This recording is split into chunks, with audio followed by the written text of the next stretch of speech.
몸은 영과 혼과 육 세 부분으로 나눠져 있습니다. 육은 우리가 보는 이 몸이죠.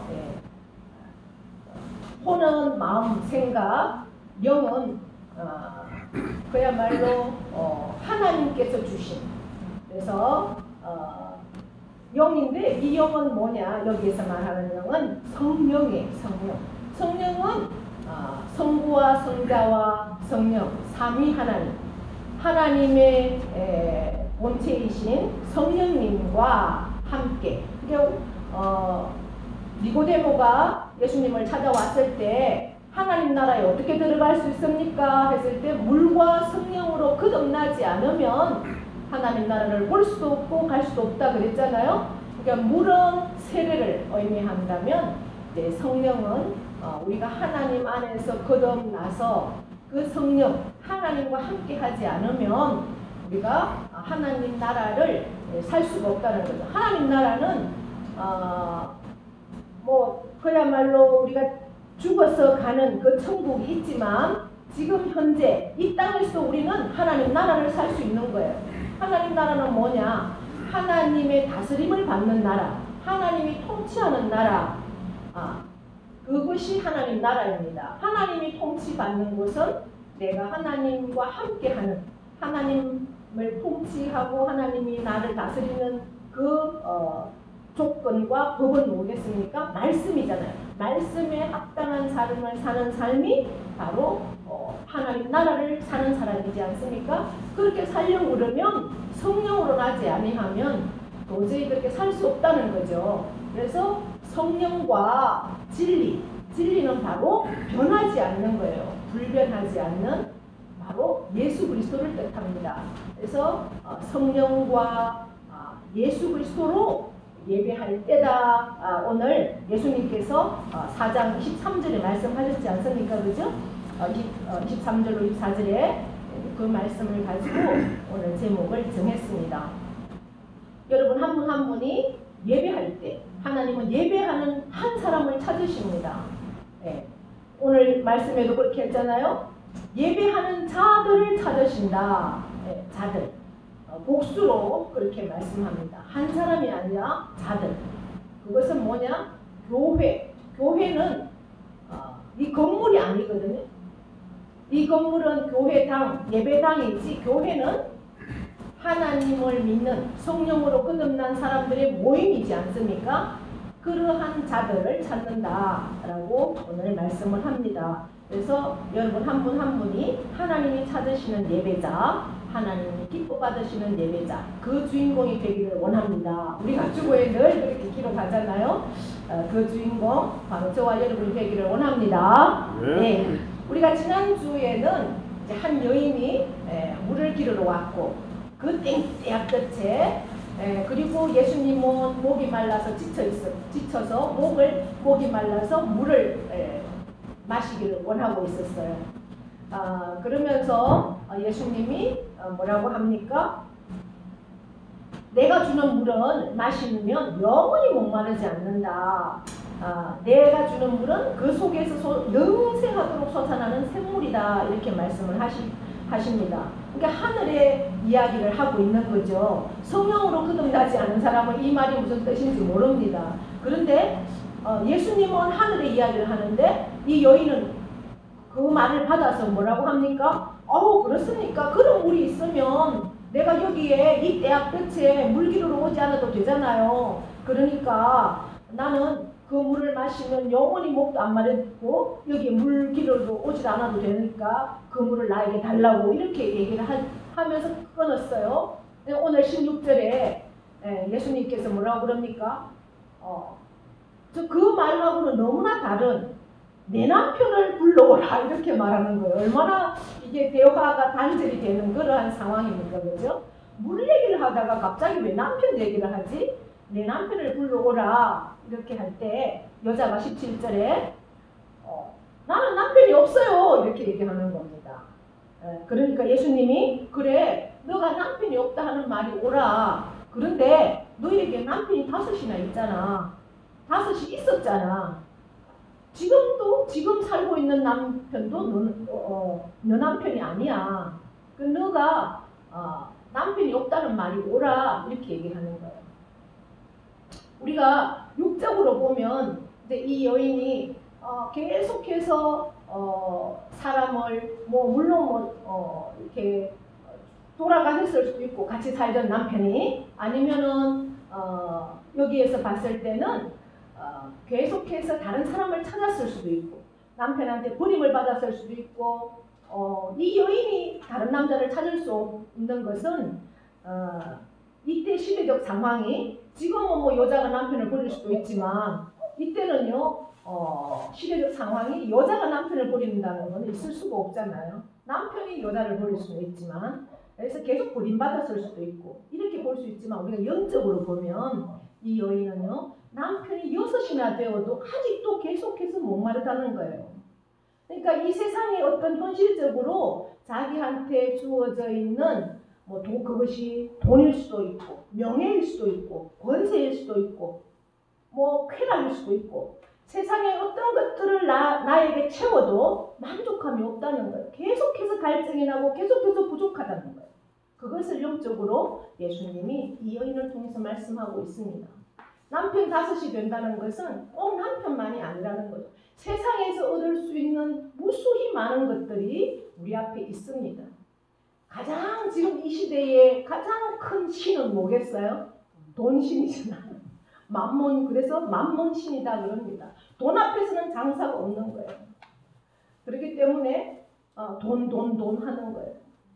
우리가 조금 예배 전에도 조금 이렇게 얘기를 나눴지만 정말 많다면 많고 적다면 적은 그 돈 때문에 형제간의 어이가 상하고 그 부모가 버림받고 그렇게 되는 세상이 지금 세상이에요. 그럼에도 불구하고 지금 이 시대에도 부모가 빚이 져고 부모가 부도가 났을 때 그 자식이 그것을 떠맡아서 갚아주는 그런 30대의 젊은이도 저는 만났어요. 그래서 이 돈이라는 것은 아무리 추구해도요 그것은 정말 변장하고 나타나는 사탄이에요. 명예 보세요. 명예를 위해서는요 형제도 없잖아요. 정신병원에 집어넣고 그 권세를 잡기 위해서는 내가 가는 길에 내 권력 앞에 방해가 되는 사람은 다 처단하고 다 죽여버려요. 그런 세상이 우리 앞에 있지 않습니까? 세상은 그렇다는 거예요.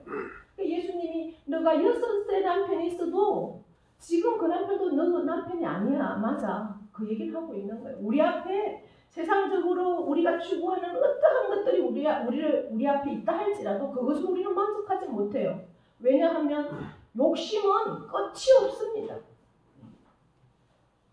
그래서 그 죄의 씨앗은 욕심이다. 성경은 그렇게 말씀하지 않습니까? 그러면서 그러니까 그것을 얘기하니까 이 여인이 깜짝 놀라는 거예요. 그러면서 19절에 뭐라고 합니까? 여자가 이래대.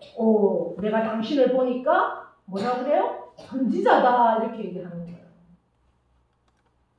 아까는 그냥 유대인 길 가다가 지쳐가지고 목이 말라서 쉬고 있는 사람인 것으로 알았는데 대화를 해보니까 뭔가 내 속을 다 들여다보고 있네. 당신이 선지자는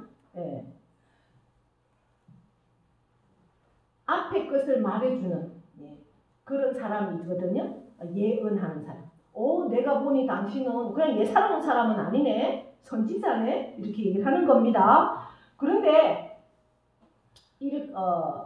우리 조상들은 이 산에서 예배하였는데 당신들의 말은 당신은 이 예수님이 사는 곳은 유대니까 이미 내가 사는 이 사마리아와 유대 땅에는 예배하는 곳이 다르다는 거예요. 그러면서 예배할 곳이 예루살렘에 있다 하더이다. 바로 예배를 꺼내는 거예요. 이 여인이. 이제 이 예수님이 누군가 조금 감이 오니까 갑자기 예배로 이야기를 꺼내는 겁니다.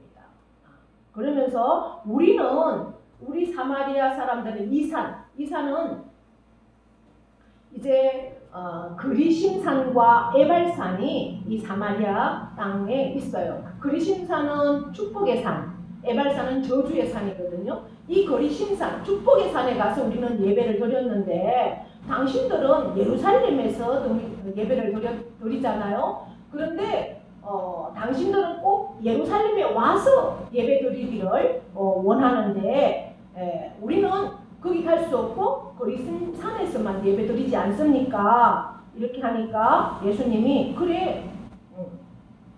그런데 중요한 것은 이제는 장소가 중요하지 않아. 이 산에서도 말고 예루살렘에서도 말고 너희가 아버지께 예배할 때가 이른다. 너희는 알지 못하는 것을 예배하고 우리는 아는 것을 예배하는데 구원이 유대인에게서 난다. 아버지께 참되게 예배하는 자들은 영과 진리로 예배할 때가 온다. 이렇게 말합니다. 그러니까 장소가 중요한 게 아니다. 너는 막 예루살렘에 가서 예배를 해야 되는데 예루살렘까지는 못 가니까 이게 온전한 예배가 되겠느냐 이렇게 생각하는데 이제 그것이 중요한 게 아니야. 예배하는 자가 중요하다 이렇게 얘기하는 거예요. 예배는 제가 수도에도 말씀드렸지만은 성령과 진리로 예배한다 이렇게 말씀을 드렸지 않습니까? 성령으로 예배하는 것은 어떤 예배일까? 성령으로 예배하는 것은요, 하나님의 마음을 알아차리는 거예요. 우리가 예배하면서 말씀을 통해서 내가 하나님 앞에 구하고자 하는 것, 내가 원하는 것을 이루기 위해서 예배하는 것이 아니라 하나님의 마음이 어떠할까를 알아차리는 것이 예배라는 거예요.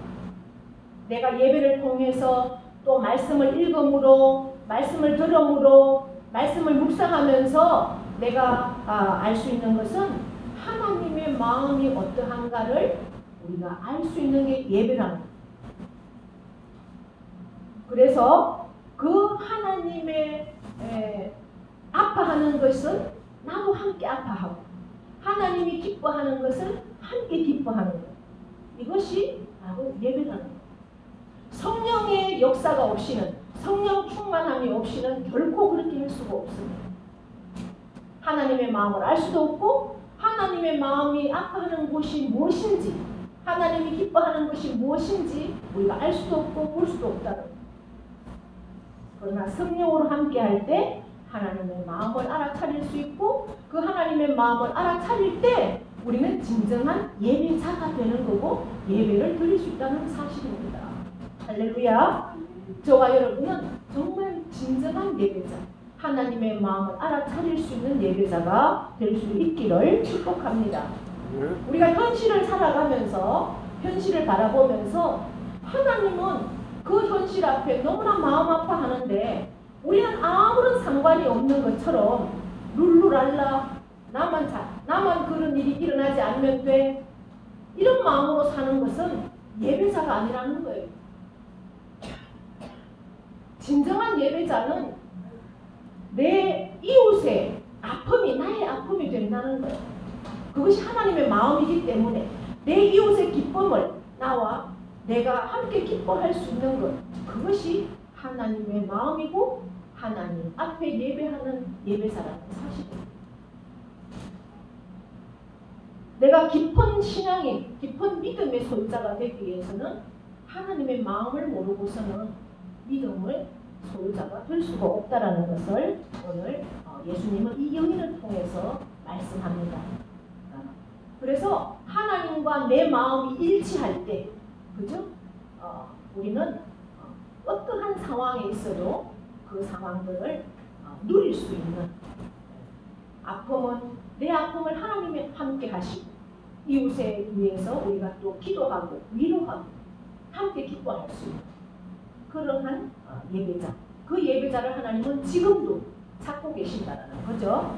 그러면서 진리로 예배할 때가 온다 이렇게 말씀을 합니다. 진리는 제가 예수 그리스도다 말씀을 드렸죠. 네. 예수 그리스도는 어떤 분입니까? 예수 그리스도는 하나님의 뜻을 이루기 위해서 이 땅에 오셨어요. 하나님이신 그 하나님이 하나님의 뜻을 이루기 위해서 육신의 몸을 입으시고 이 땅에 오신 분이 예수 그리스도입니다. 예수 그리스도는 내 생각, 내 방법으로 그 인생을 살지 않았어요. 하나님의 계획대로, 하나님의 뜻대로 하나님이 말씀을 전하라 하시면 전했고, 고치라 하면 병을 고쳤고, 복음을 전하라 하면 복음을 전했고, 그리고 붙잡혀서 채찍에 맞으시고 십자가에 죽으시기까지, 그것이 하나님의 뜻이었기 때문에 죄가 없으신 분이 그 사형틀에 십자가에 피 흘려 죽으셨죠. 그러나 그것이 끝이 아니지 않습니까? 부활하셨죠. 그것도 하나님의 뜻이고 하나님께서 이루시는 겁니다. 예수님은 하나님의 뜻을 위해서 이 세상에 사셨어요. 우리도 마찬가지라는 거죠. 진리로 예배한다는 것은 예수 그리스도의 마음을 우리가 알아서 예수 그리스도처럼 사는 것, 그것이 진리로 예배하는 자다라는 겁니다. 그 예배자를 하나님은 지금도 찾으신다는 거죠.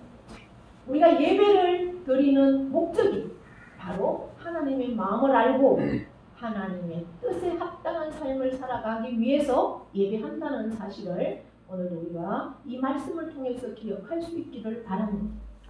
아버지께서는 이렇게 예배하는 자들, 성령과 예수 그리스도 안에서 하나님의 마음을 알아차리고 하나님의 마음을 가지고 그 예수님이 나의 뜻은 아니지만 하나님의 뜻이기 때문에 피하고 싶었지만 그것을 피하기 위해서 땀방울이 핏방울이 되도록 기도하고 그러면서도 순종했던, 그러나 그 순종 안에서 죽음이 끝이 아니라 그 죽음을 이기고 부활하신 그 예수님의 삶이 우리의 삶이 되기 위해서 우리는 예배한다는 겁니다.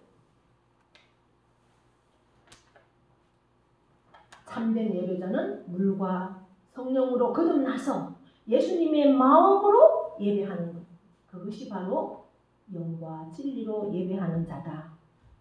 하나님은 영이시기 때문에 우리의 모든 생각을 다 아시잖아요.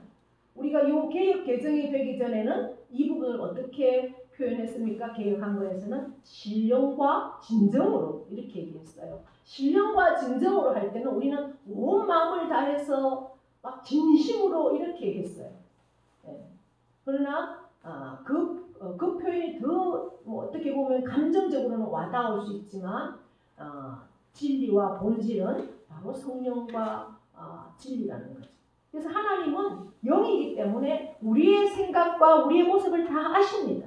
그래서 예배하는 자가 영과 진리로 예배해라 이렇게 말씀하십니다. 그렇게 하니까 여자가 뭐라고 합니까? 25절 메시아 곧 그리스도라 하는 이가 오실 줄을 내가 안다. 그가 오시면 모든 것을 우리에게 알려주시리이다 이렇게 얘기하는 거예요. 이 여인은요 아직도 계속해서 육체적으로 예수님을 바라보기 때문에 바로 앞에 누가 앉아있어요?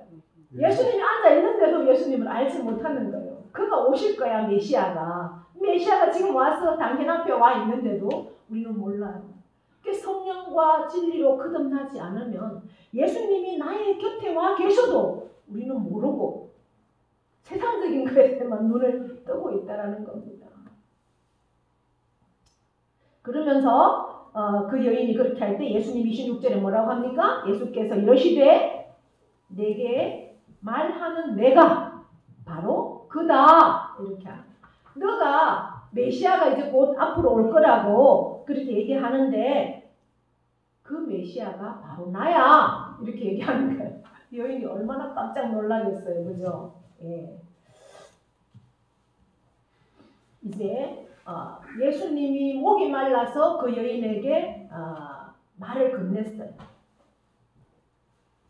그런데 예수님은 나는 마르지 않는 생수다.